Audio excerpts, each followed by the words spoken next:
Here we are, version 2 with no clear plan, except I want to kind of use these wheels, this engine, and these forks. We're going to use V1 as a kind of guideline to build this one. But really, it's all about winging it and let your creative mind take the wheel. So let's do it. Let's start our first giveaway build. And we'll start by seeing if we can get these 9-inch wheels on these 8-inch rims.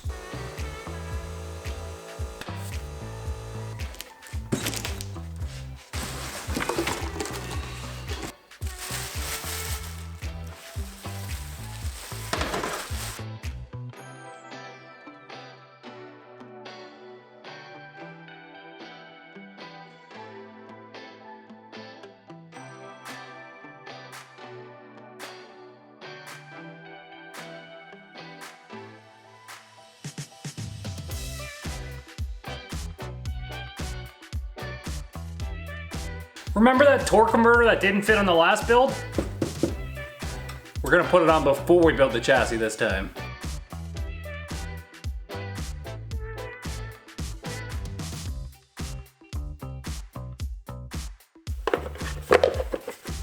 Nope, we're not done yet. We got this cool little air filter to go on this side to make it extra cool. This one's gonna be way cooler than my last one.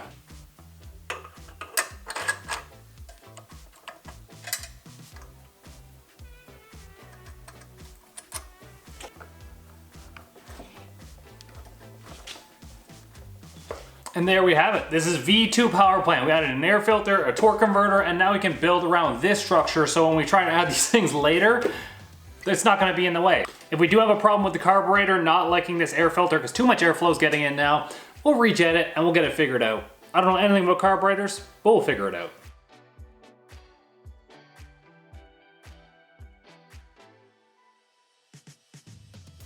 Now to assemble this beautiful rear end we got, this one's for you guys who keep asking for measurements. This is a 34-inch, 1.25-inch rear axle, 2 8-inch wide rims by 6 diameter. We got some 1/4-inch bearings here. This is just a 40 series gear. I don't remember how many teeth it is. I think it's like 48. But on Trike V1, this sprocket actually went 52 kilometers an hour or like 30 miles an hour, which was plenty for what we were doing. So we're gonna continue to use the same one. The hub, and when you buy your hubs, make sure they match your sprockets. 2 rear hubs for our wheels, disc brake and hub. Hardware. So let's get this thing assembled so we can start mocking up the rest of the chassis.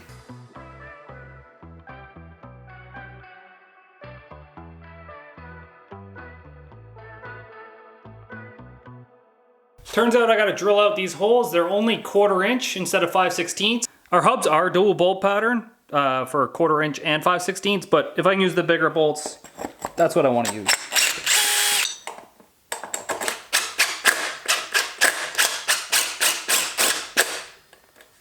Wow, that axle's actually really nice. I feel like we're gonna have to upgrade that axle on the lawnmower, because it's a 1-inch one, to an 1.25-inch one like this. And like, it's actually hollow too. So it's probably lighter weight than the other one. Dang. I already don't want to give this away. But, you know, you guys deserve it. All right, here's how it's going to work. Every $1 spent at boostedlifestyle.com is going to get you 1 entry, and I will personally deliver this trike to you if you live within 24 hours of me, or I'll ship it to you if you win. All right, here's the basic concept. If you guys can see that coming together like that. Don't have any bar clamps.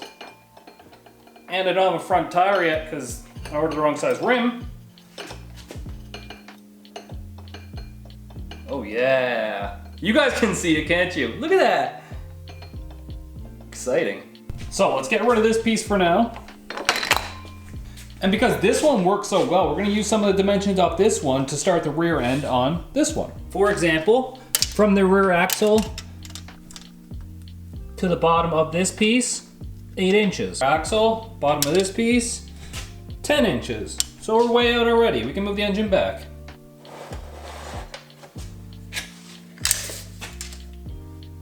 I also realized I'm probably gonna have to cut this cover in order to get at the chain piece. I don't know why they didn't design this with a cutout for the chain, but to each their own, I guess. You know what, enough measuring. We all know I work better just by winging it. Let's do this.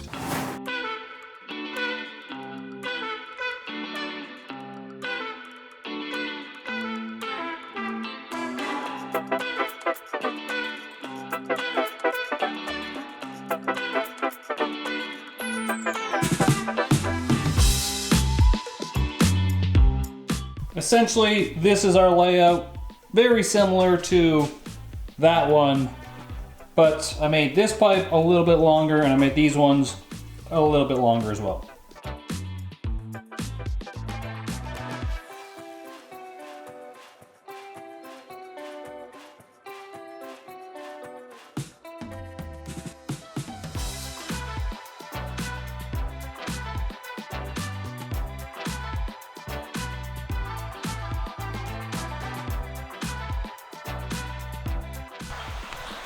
There's the starting to our frame. So I've just been messing around a little bit. I think I got the engine where I want it to be. I put some plate down to make sure it lines up. That's kind of where the forks are gonna go. I don't have the wheel in the front to really make the tube, but yeah, that's roughly how it's gonna look, I think. These handlebars are actually a little bit shorter than V1's handlebars, but because the forks are a little bit higher, they're gonna end up roughly around the same place from the ground that V1 is. So if the seat is a little bit higher on this one, the handlebars are actually gonna be in a little bit more comfortable position. It just won't look as badasser because the big 8-pangers. I went ahead and I cut the bottom of the torque converter bracket off. It doesn't really hold anything. It was just extra casting, it seemed like. Anyways, it gave me a little bit more position to move the engine over this way a little bit. I have it on the plate. It lines up with, well, the sprocket when I move it over a little bit. But I think I like this the way it's set up. So we're gonna plate from here to here and from across there for the engine. I know the bearings are a little bit narrow, but I'm hoping that because of the beefy bearings and the beefy axle that this 2-bearing setup is gonna be stiff enough.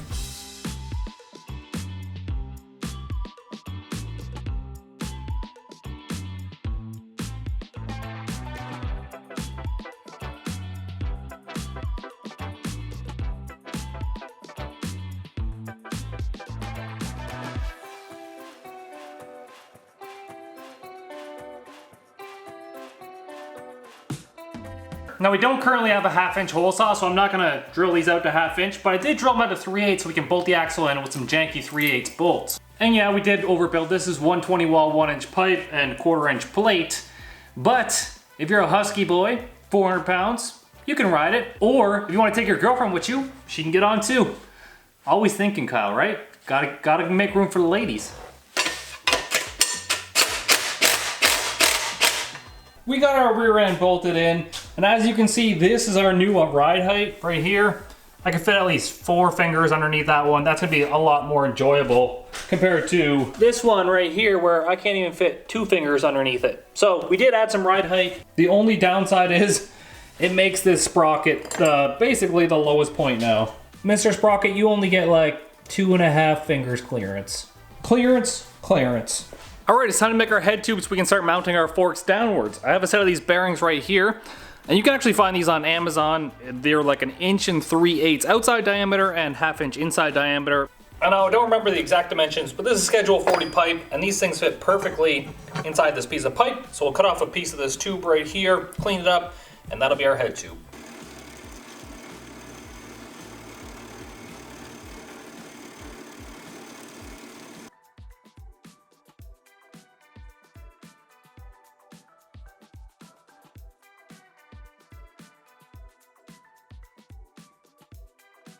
Well, here's our bottom tube right here. We're doing a singular tube this time. I'm gonna brace it on the bottom, and then when I build my top tube right here, I'm gonna brace, oop, I poked it. I'm gonna brace this piece right here as well. So I'm gonna triangulate the bottom, kind of like this is right here, just to give it some stability. The other one, we did 2 tubes going up to the head tube. So like I said, gotta be different.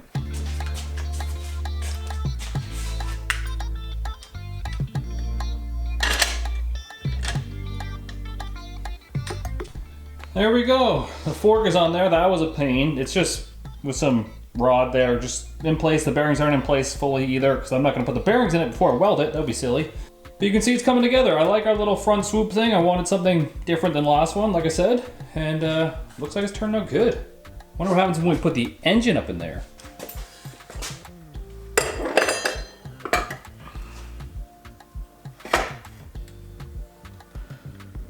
Something like this. So obviously we have to make this top tube better than what that is. So we're probably gonna angle it down similar to what this tube is.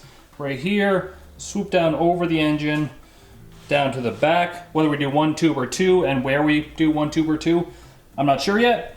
The seat obviously has a better spot right there. It's just held up by some plate right here. But that's essentially it. It looks silly with the small front tire on it, but the front tire is going to be as big as the rear tire, so just keep that in mind. Let me know what you guys think though. I think it looks pretty cool. I guess a couple more tacks on this lower one and we'll remove the upper one. Yeah.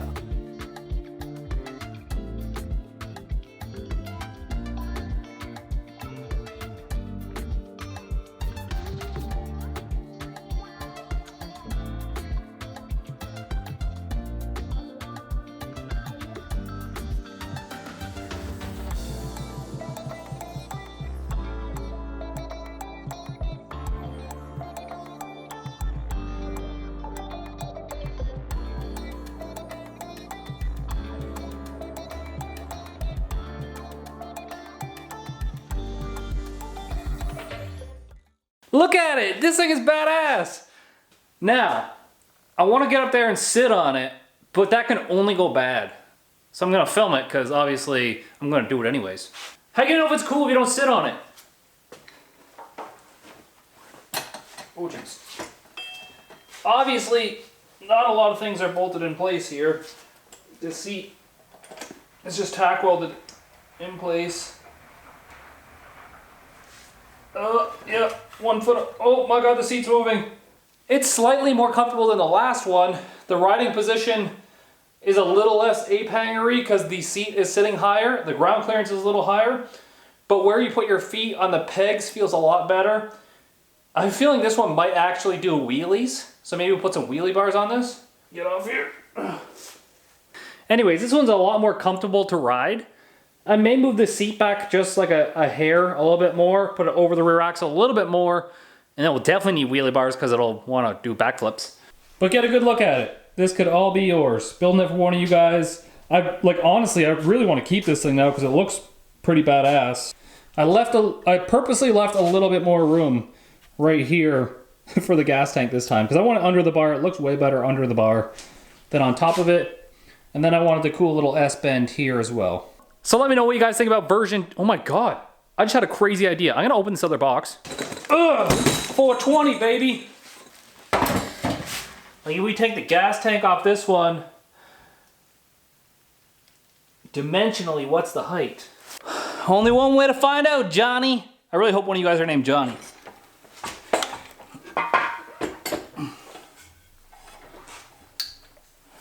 Oh... Little bit too big. Only because that shield right there though. That toy looks like it can fit. So how about this? How about you guys let me know down below which engine you want to see in here. I will remake that top bar in order to make this thing fit. If you guys are like, we want a 420 in there. This one has electric start too. So I could probably move the electric start box somewhere, but electric start. So that's the end of this video. I unfortunately don't like that top bar to begin with. It has too many bends in it. After looking at it after a while, I just don't like it. So I'm going to redo it anyways, which means we can fit either engine in there. I can build that top bar around either engine. So here's what we're going to do. If we get 30 orders within the next 48 hours, I'll definitely put the 420 engine in there. If not, I'll leave the 212 in there. So I'll let you guys decide. I'll see you guys soon for part 2. Peace easy. Get that V.